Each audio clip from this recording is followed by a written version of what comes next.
And the 1-2, swinging a drive toward right center. Back goes Robert, back near the stands. That ball is gone. A game-winning home run for Chris Morel. Can you believe it? Listen to this crowd.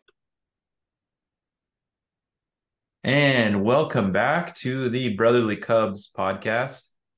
I'm Zach, joined by my brother, John. Today, we're going to talk about some interesting gossip, and that is that the Cubs would like to make a trade for a slugger. Now, John, who do we have in mind? Who do we want the Cubs to trade for here?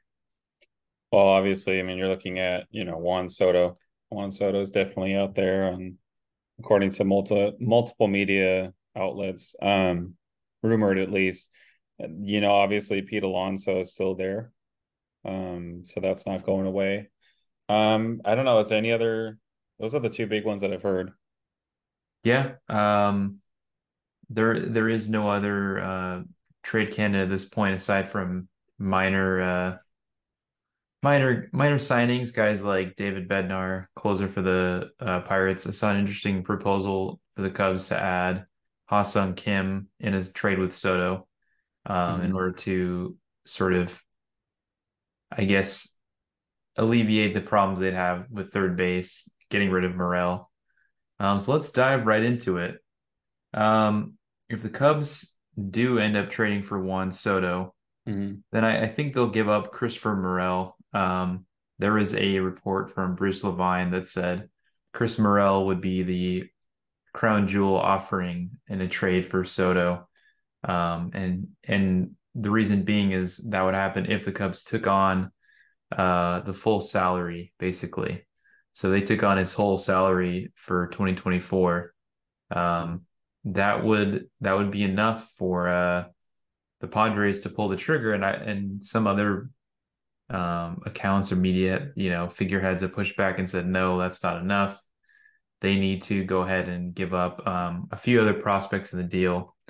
And so what I wanted to pose to you is who do we think that the Cubs, would trade in addition with Morel in order to grab Juan Soto from the Pods?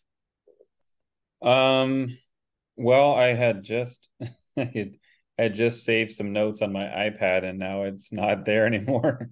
I don't know what happened. Let me check my oh, I have it right here. Sorry. Can you screen share real quick? Or can you enable screen sharing? It should be, yeah, let me go ahead and, yeah. All right. Go ahead and give it a shot. Okay. So I just kind of took some quick notes on who we have on our outfielders supply, so to speak. So, obviously Brendan Davis, Kevin Alcantara, Ian Happ, Seiya Suzuki, Alexander Canario, PCA Talkman. I mean, you have quite a list here that you could plug in and trade if you're looking at, trying to acquire the left fielder in Juan Soto. I mean, Ian Happ, I mean, I'm not sure if are you very familiar with Juan Soto and are there any other positions that he plays besides left field? Does he play center or right? Soto has only played left and right. So I think our issue right now is that he's not going to be someone you could plug and play in if you let Bellinger go at center. Now, I have heard that you don't need, in this day and age, you don't need the top prospects to get a deal done. Those top prospects have been pretty much, I would say, unattainable in deals unless you're getting multiple years of a contract. In this case, the Cubs would be only getting 1 year of control. So I don't know if PCA would be involved in the deal. That's just a suspicion. Now, you certainly could involve him in a deal if that's what gets it done. Maybe it's Morel and PCA and then a very, very low level pitcher.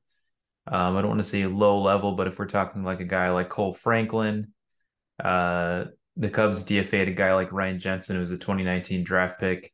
So someone who is sort of on the radar potentially, but hasn't made any progress and through the system in terms of having good stats at the higher levels. Uh, you know, that's something I think they might look into if they do trade PCA. Hmm. So are you insinuating here? Also, I think I've read recently that Hap and Suzuki both have no trade clauses. Now, it depends on if one of those guys wanted to go to San Diego. If we guess possibly Suzuki would be more likely to go to San Diego. I mean, he's from Japan. It's a similar climate. There's a lot of Japanese and a lot of Asian people in California and in Hmm. SoCal, in San Diego. Hmm. So I would guess they potentially could give up multiple outfielders if that's what the Padres wanted. Hmm. Um, Well, I've you had also mentioned Kim, right? He's the second baseman, right? Yeah. Ha-Seong Kim can play all around the diamond, so we're talking Okay. second, third, and short, which would be Okay. extremely valuable for the Cubs to be able to. I don't want to say let a guy like Madrigal go, but you put a lot less stock in him, and obviously that would replace Morel if you have um, Ha-Seong Kim playing third. Morel's no longer in the pitcher. You're not going to get the slugging with Kim, but you are going to get a decent hitting, corner infielder. Definitely much more than Magical, more consistent than Patrick Wisdom, and strikes out less than Christopher Morel as well. Hmm. And I would think to get Ha-Seong Kim, I don't know the price tag in terms of how much he's making, what his salary is, but I'd be curious to see if the Cubs did include PCA, for instance, in a deal to get controllable guys like Kim, and then they go out on a limb and sign Soto. I wonder what does it take to get that deal done if that's more appetizing to them. And also, I'm curious as to where the Padres are standing with how much salary relief they take in. It sounds like the Padres need to cut about 40 to 50 million in salary. They want to be closer to the 200 mil range. Yeah. And in order to do that, they need to get rid of multiple contracts. Maybe not even just Soto, possibly others. Hmm. I don't think Cubs would take on Jake Cronenworth, but I'm curious as to what they would do at third base. But I like that you've compiled a list here, and a guy like Mike Tauchman is very interesting. The only Yeah. knock on him to me is that he's not optionable to AAA. He would have to be DFA'd to be sent down. I could see the Cubs rolling with Tauchman in center if they had Hmm. to. I don't want to say pass on Bellinger, but if Bellinger can't stay, then I would think Tauchman gets a long look at there again in Hmm. 24 before PCA, gets his feet under him after AAA. Yeah, I mean, look, you have, if they decide, the Padres decide, look, we don't want Morel, we can, plug and play in anybody we want at that position, then you've got quite a list of, outfielders on the 40-man roster, maybe not on the 40-man that are, I don't want to give up Owen Casey. He's probably what, at least a year or two, like 2 years away. Yeah, I mean, Casey is potentially going to start the season at AAA Iowa.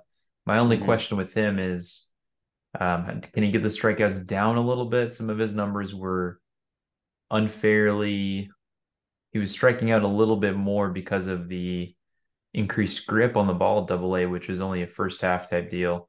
And Hmm.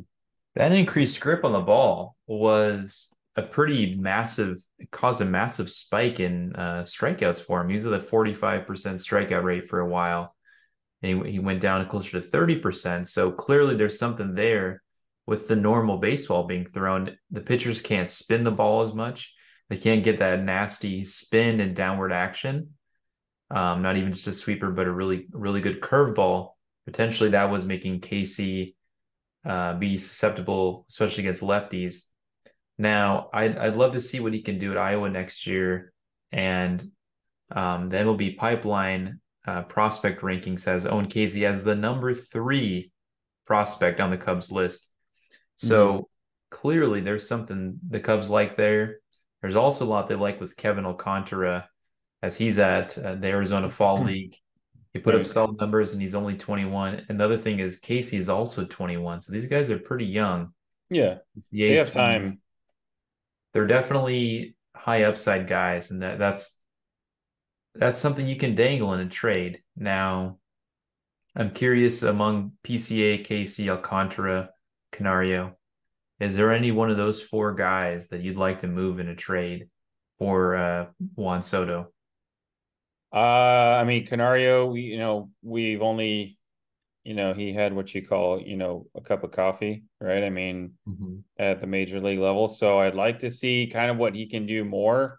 You could dangle him in a trade for, Pete Alonso come, July, trade deadline area. Looking at, just kind of going back to Kim's numbers, Ha-Seong Kim, he's not really going to move the needle as far as third baseman. I mean, he has 17 homers, he batted 260, had 140 hits. So, I mean, that was pretty decent.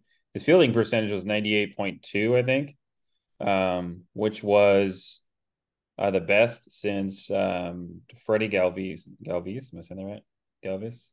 So I mean, Um, he has a really, I mean, he's great defensively. I don't think the problem for the Cubs is defense. I don't think the problem for the Cubs is pitching. I think we need a slugger, or two. So I think if we're losing Bellinger, you want to replace him with someone like Soto. I think that trade becomes more important to your ball club if you're losing someone like Bellinger to free agency. I yeah, don't think they're gonna. I just don't see them paying the extravagant deal that Bellinger is probably going to get from someplace. I just don't see it. I don't think. I think they want to invest a little bit in pitching. I don't. I think they're more involved in the trade market than they are going to be for um, signing someone like Bellinger. So okay. Well, I'm going to take control of the screen here, and I'm going to propose a counter to what you just said there. okay, Um, so with that being said, um, I wanted to share. First of all, how's it looking here? Can you see my Google Sheet? Is it crystal yeah, clear? it's Crystal. Yeah. All right, I expanded the font here a little bit so you can see basically.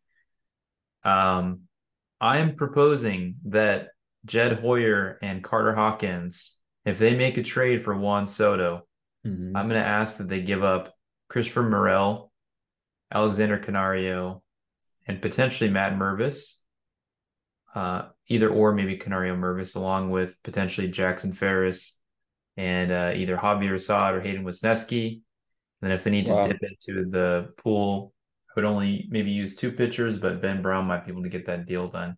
Here's what I'd like to see if the Cubs get Juan Soto. I'd like to see the Cubs go after Bellinger after signing, I shouldn't say after signing, after trading for Soto Mm-hmm. with the idea or the notion that Bellinger would be more likely to sign with the Cubs if they make a win now move.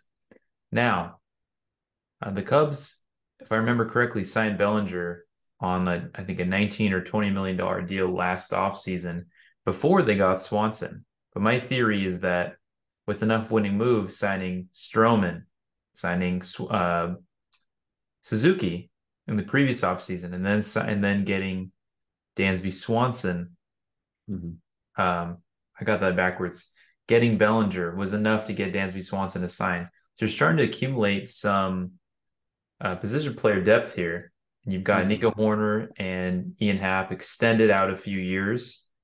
So you've got a nice ball club, what it looks like. Now, if you're the Cubs and you go out and trade in Morel and some prospects for Juan Soto, he is going to bat at the top of the order. He's going to hit. Um, I looked through on Fangraphs recently. Juan Soto had a 929 OPS, had 35 homers and 109 RBIs. I've got some other stats here. I haven't looked too deeply into any other analytics for him, but those are solid numbers. This is going to be a guy that potentially hits at the very top of the order. And in doing so, he's going to walk a lot. And he's not going to strike out a ton. Now, Right. That's the key thing here is Bellinger did the same thing. He walked a lot. He didn't strike out a lot. He was able to put the ball in play. And both these guys can slug. And Mhm. if you get Bellinger on a big deal, that potentially gives you some room to actually deal PCA, especially if you get Soto. If you're the Cubs, you're looking at potentially 5 outfielders extended for a few years. Soto wouldn't be extended yet, but if you get trade for Soto and extend Bellinger, now you've got some pretty elite defense in center. Here I've got Bellinger playing first, and PCA would potentially take over in center field. Now, this is all very speculative, but this is kind of being optimistic.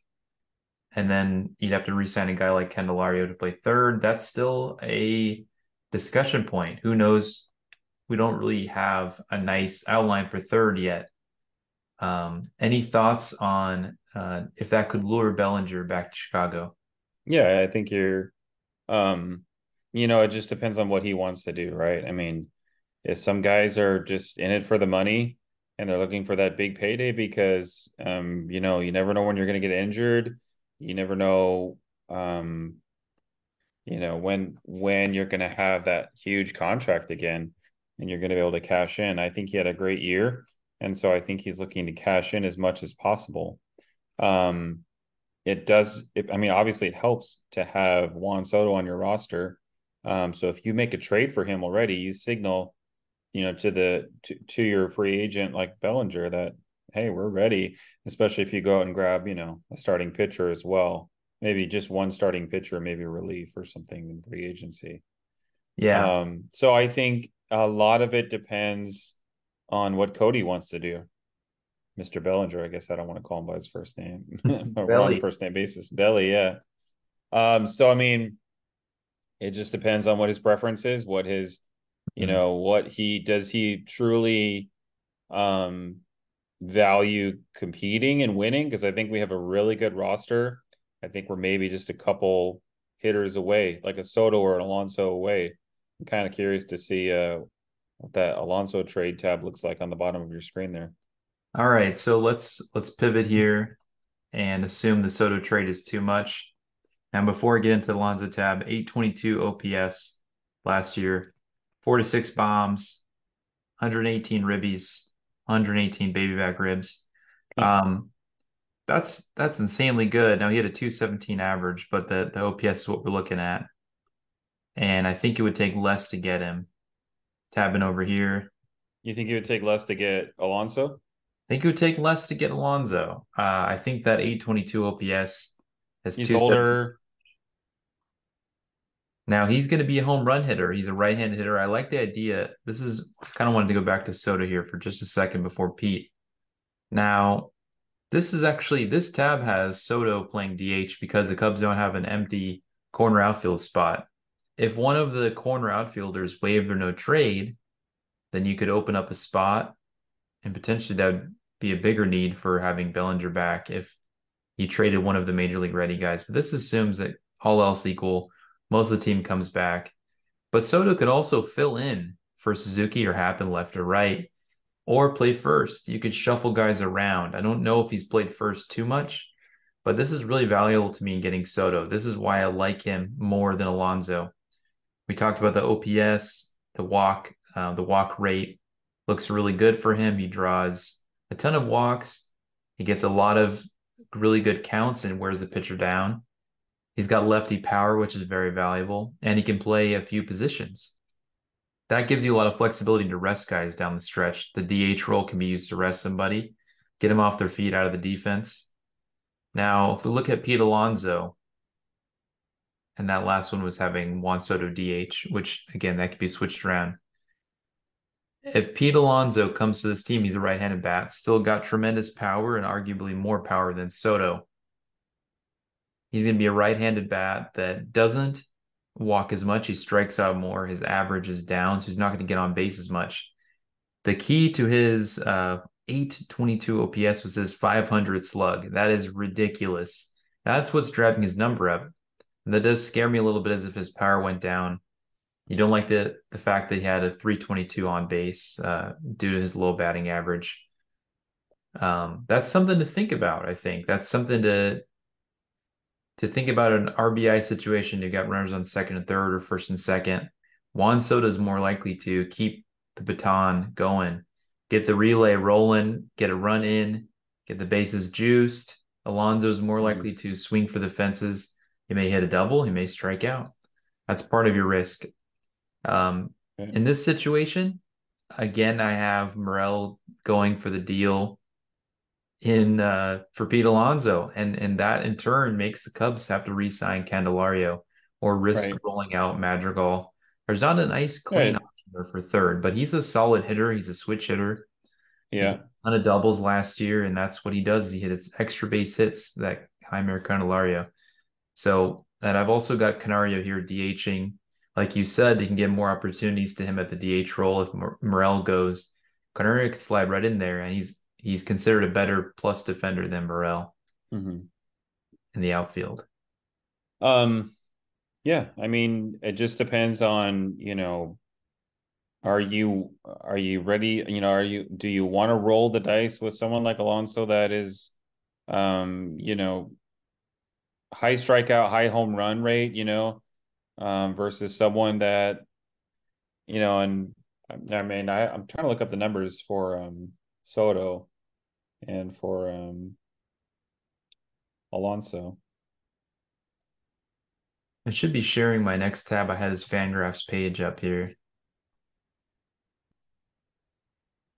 I was trying to find a website that compares them like side by side, so you could kind of see what might be, worth more the risk. I know that I think I was listening to Sam Olber on Locked On Cubs, and he was mentioning that it was either him or Matt that was mentioning that he has more walks. Soto has more walks than the strikeouts for his career. So, I mean, that's encouraging. Wow, that's incredible.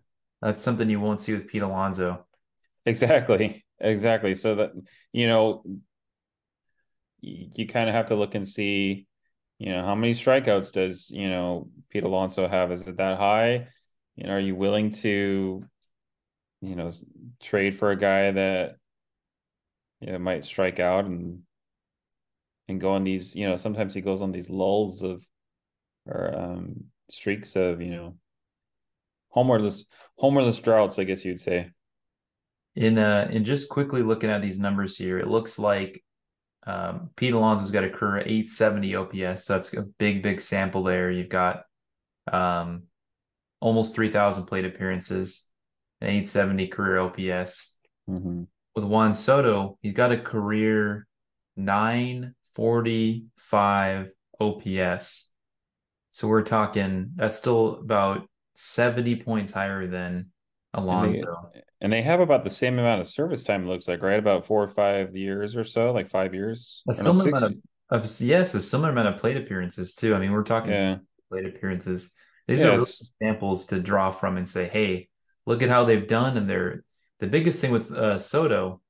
Not only do we feel like his versatility can play in the outfield if Suzuki or Happ or someone's injured. Hey, Juan Soto's 25, and I know he's younger than Suzuki. He's also, I think he's younger than Happ by at least a few years. So Soto and Morel are actually a similar age. But if you got Juan Soto, the biggest thing to me with Soto is you get him for 2024. I'd say you get him to an 8-year deal worth 40 mil AAV. Let's say 8 for 320. Now, an 8-year deal for a 26-year-old gets you to age 34. So you're not talking about these Trey Turner, Xander Bogaerts deals where they're playing till they're age 41. They're on the books for 10 years, 12 years. He's only on the books for into his mid-30s, it looks like, is probably what's going to be the case. Because he came into the league at 19, if I remember correctly, or 20. So this is he's 24 right now. What's that? It says, he's 24 right here. Is his age 24 right now. Okay, and I'm wondering if all the pundits are saying it's going to be his age 25 season. That's probably, it'll be his age 25 season coming into next year. So yeah, I mean, we've got, when he extends a deal going from 2025 onward, he'll be 26. And you're looking at his mid-20s and early 30s. He'll still be in the prime of his career. That's extremely valuable. I mean, look at that number. I mean, for games, he played all 162 games. I mean, that's really impressive. Yeah. And 153 last year. Yeah. So I mean, it looks like durability 151 the year before, so durability is definitely there. What year did they win the World Series? Was that 2019? 19. 2019. So right before COVID, yeah, the year before. Yeah, it had to have been, right? Because he had 34 home runs and 110 RBI. So he had really close to that list last year. I mean, you know, 35 home runs. I mean, so he had even more home runs. And I mean, granted, he did play 12 more games, but still very, very, very, comparable numbers. Yeah, the biggest thing to me too is if you look at Pete Alonso's age, he's 3 years old Yeah, then. yeah. So depending on what kind of deal Pete Alonso gets, it'll be age 29 season next year. Or When you four, he's 4 years older, right? Yeah. technically yes, he is 4 years older. So yeah, next year will be his Okay. age 29 season. So does age 25 season. Yeah. And you're extending him, let's say you get him for that 1 year and you want to extend him out. You're extending Hmm. him during his age 30 season. That's your deal. Starts at age 30. That's pretty Hmm. typical of a major leaguer to go through arbitration, then go to free agency. Um, they run into that issue where they are entering age 30 typically. They get on at age 23, 24, they get in for 5 or 6 years. Boom, age 29, age 30. Hmm. Can they get a 10-year deal to age 40? I don't think Pete Alonso will take a 10-year deal. The kicker to me is the reason why you get Soto, even if they command a similar amount of money. Juan Soto is going to be able to be productive for longer than Pete Alonso, is what I'm guessing. And Yeah. it'd be more amenable to take a 9 or 10 year deal with him. And he's the star of your franchise. You let Happen Suzuki's deal expire and you roll out PCA with Soto and a guy like Alcantara or Casey. And now you've got a really young, really talented, fast, a lot of power, a lot of speed. Uh, Hmm. that's a good out. So, and, looking at just, Pete Alonso's, just a quick snapshot of his 2023 season stats. Oh, yeah. I mean, 46 home runs. That's good for third in the league. 118 RBIs is good for second in the league. And then he had OPS of 821. So I think what Juan Soto's was in the 900s, right? Juan Soto had His yes, he had OPS 929 OPS. 929. So Yeah. So I mean, even better, you know, better, OPS, better average, by, what, almost 80 points. Um, so, you have to look at what San Diego's, going to ask for him. Both of them are on their last year of their deal, right? yeah, I mean, Soto was acquired with 2 years of control, and then he took more for the deal for the Padres to provide for the Nats to trade him. Because hey, it's 2 years of control. Now he's down to 1 year. And Right. they loaded up. They loaded up. The Padres did, and so did the Mets. These are two teams that spent the most money in the league last year and Right. severely underperformed. And now Um, here they are. They're trying to trade their best stars. and the Mets traded Scherzer and they traded Verlander, and here they go Right. again if they can't extend Alonso. Now, Yeah. the biggest distinction between these two, for me at this point in time, Hmm. is Pete Alonso and the Mets, although they're not seeing eye to eye on an extension, and he did just become a Boris client this fall. Right. The Mets are still in spend mode, even though they're retracting a bit. They're not trying to win next year. They're certainly Hmm. trying to win in 2025 for sure. I think the Padres are too, also trying to win. They're just in a difficult spot because they need to cut salary faster than the Mets. Right. It sounds like Cohen and that ownership group, or maybe it's just him. Hmm. They're okay with spending a lot of money at this point. They almost got Correa last offseason. Hmm. So I would think that Soto could go easier than Alonso. Now, I don't know what the sweepstakes will be like for Soto.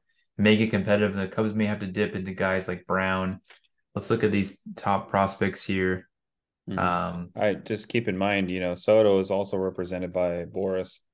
that's another Boris client, but I still Yeah. feel like now, if will the Cubs pay for two contracts? It's possible that the Cubs wimp out on Bellinger and they go for a guy like Rhys Hoskins first baseman who's available Right. less than 20 mil a year. Yeah. I mean, he's got some pop. I mean, obviously we're very familiar with him and um, I mean, that's an option. I mean, if you're still trying to cut corners, I mean, I don't think he's going to move the needle a whole lot. I think you get worse, I would think, right? Yeah, I mean, and Bellinger could also come back to the world a little bit. He could regress back, Right. He could potentially not. regress back to the mean, and I mean, almost for sure he will. I mean, he's just some of his hits are pretty impressive, and it almost makes it worth those huge contract numbers.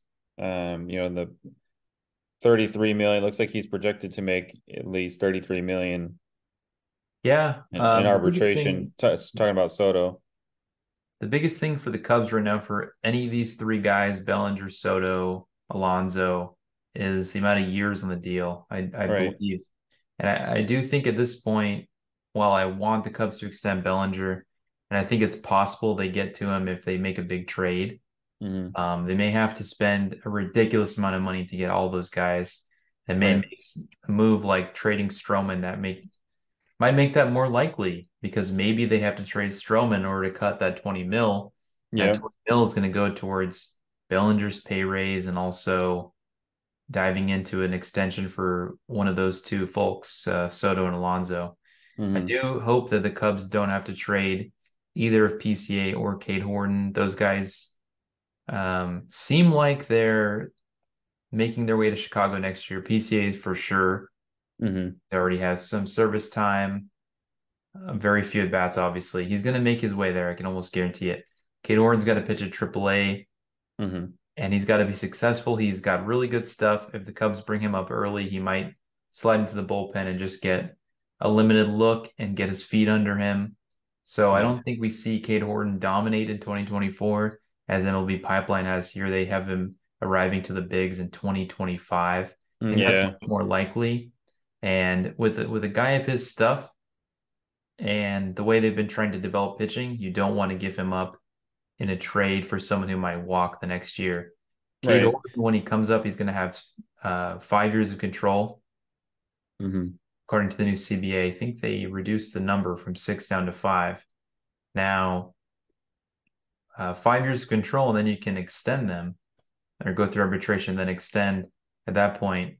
That's extremely valuable if you can slide into your rotation, Oh strength yeah. guys. So I Hmm. actually see the Cubs trading one of Casey or Alcantara. I think one of those two is likely because the asking price is going to be insane. Right. See them potentially trading Ben Brown, but laying off Matt Shaw. I hope Uh, they leave Shaw alone. But see, then you got, I mean, that's a conversation for another day too, right? Is your shortstop. I mean, who knows where you could move him? If you could move him to third base, I mean, that'd be third, great, because then you still have Dansby obviously at short. Ben Brown, I really hope they don't. I really want to see him succeed at the major league level with the Cubs, but we'll see. Maybe they find a deal that where they have to include Ben Brown and I mean, if it gets you, Juan Soto, then it gets you Juan if Soto. it So gets you Soto and the Cubs have Triantos with the 1300 OPS in the Arizona Fall League right now. So Triantos, you could definitely sell high on him right now. yeah, you Wicks they could. probably won't touch. I mean, there's a lot of these guys here that are definitely appetizing. If you trade for Alonso as your future first baseman, you could definitely Hmm. give up Hayden McGeary or Matt Mervis. So I would Yeah. expect one of those guys to be moved. I would expect Canario to be moved on one of these deals. Yeah. Um, and so this is exciting because this is still a top 5 prospect system that will Hmm. continue to be a top system even after they make one of these trades, which we desperately need to upgrade our offense in case Bellinger walks. Right. Yeah. I mean, I just think it's interesting how the mighty have fallen here in Matt Mervis. So he's now 13th. I think wasn't he up there? Wasn't he like in the top five?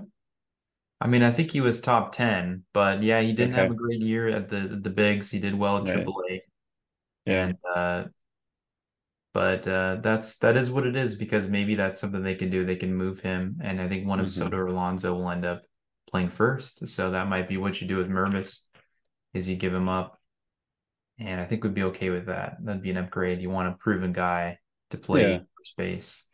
Yeah, for sure.